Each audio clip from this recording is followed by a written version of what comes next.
Okay, I want to talk to you about when you get the fibroids, when they tell you you're not pregnant. Well, they tell you got fibroids, but it's really your baby. And here are the ways they get rid of them when they tell you got fibroids. One process is uterine fibroid embolization, and that's when they inject something into you, like your femoral artery, and it'll go into your uterus. That's like your main artery, like. And so, or they'll do the what is it called? Hold on, that's the laparoscopy right there. When they use that process, they go in there and they tie off the blood vessels and everything to your babies. They tie off the blood vessels, and so that's the laparoscopy. That's the version of the uterine myectomy. Myomectomy.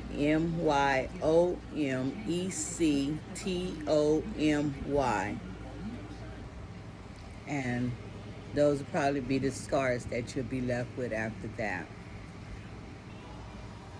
That's the embolism procedure right there. You see how they insert that, they inject you right there, and it shrinks your baby out because basically they poison them. See, those are the three scars. That's a diagram of the three scars from the myomectomy. You got the laparoscopic one when they go there and they cauterize and they cut off the blood vessels to your baby. And then you got the emergency C-section one. That's the one in the middle where they go in there and they evacuate the baby. And then you got the one right there, the bikini hairline, what we call it, C-section scar, but it looked just like a C-section scar. You see a myectomy. How would you know if you're not a medical person? Because I have never even thought of this until this happened to me, and so that's what that looked like. You see, that's a myectomy scar. It looked just like a C-section. See? There go another picture right there. Look just like a cesarean.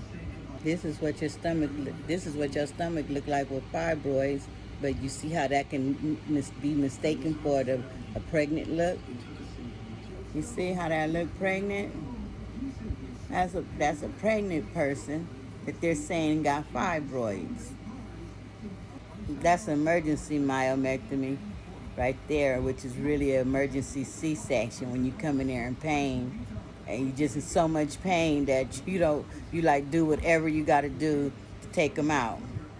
That so the long and the short of it is that you know when you get one of these blessed nests that they're killing us in the dark, and that they're giving women and talking about their myectomies and stuff like that, and they're stealing your babies right off the table. If they can't kill them by tying off the blood vessel, and then later on you're going to pass blood clots and you're going to just think, oh, my period, I'm clotting up, or they're straight up stealing your baby, taking your babies and stealing them. So the person who put them in there is stealing them back from you.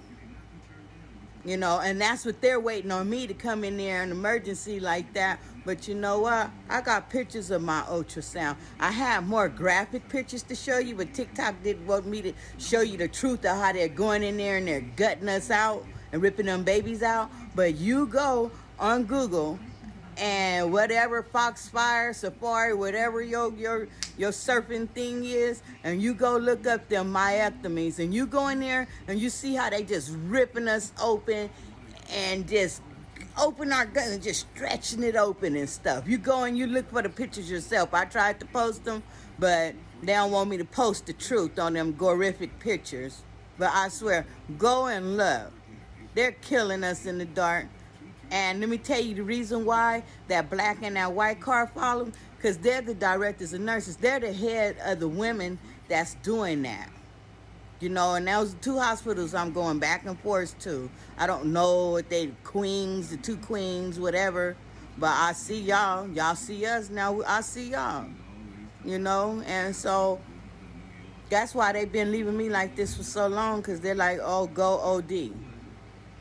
You know, go OD. And that's the reason, and that's where the jail part comes in, because they put them in there, people that probably go to jail, you know, low income people, because you go do something low for the income. That's why they call us low income people. But that's where with the addicts, that's where they come in. That's why you might find yourself in jail also when you be pregnant, because they implant their babies in you. And remember, they like to plant them in people that look like them, you know. And so then they send you to jail talking about, see, they keeping their babies safe now for awful drugs and shit. But that's bullshit. They just like to lock people up and feed the system your life, because it was more drugs in jail that I've been around on the streets. It was drugs in jail that I don't even know where to find on the streets, okay? That part.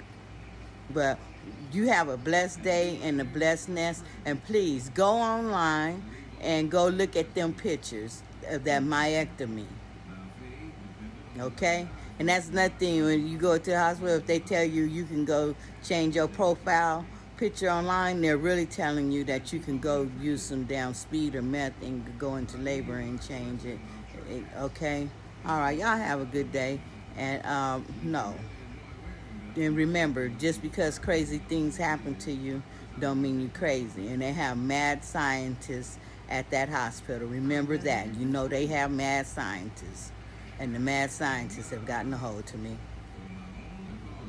Oh yeah, and I want to also tell you too, at Denham, that some people don't even know they're pregnant. You'll go there for another operation, whatever, and they'll give you an abortion and tell you when you woke up, oh yeah, you was pregnant, but it didn't survive. And they don't necessarily have to do stuff like the fibroids. They tell you got endometriosis or whatever like that. They'll tell you got diverticulitis, gastroitis, you know what I'm saying, anything to get in there to get to you. And they'll give you another diagnosis too, and like I said, and shoot poison in there. Like when I went for that MRI, they was like, oh, we need to hook you up to the contrast, this and that. They was trying to feed my babies direct poison. You know, like I said, when Dr. Linchenstein sent me across the street without even, I didn't even think about it, without even asking me for a referral or a biopsy, he's sitting me over there, and I'm glad they almost got me. That's what she was talking about, by Operation C. They almost got me. Y'all be safe out there, all the night mothers.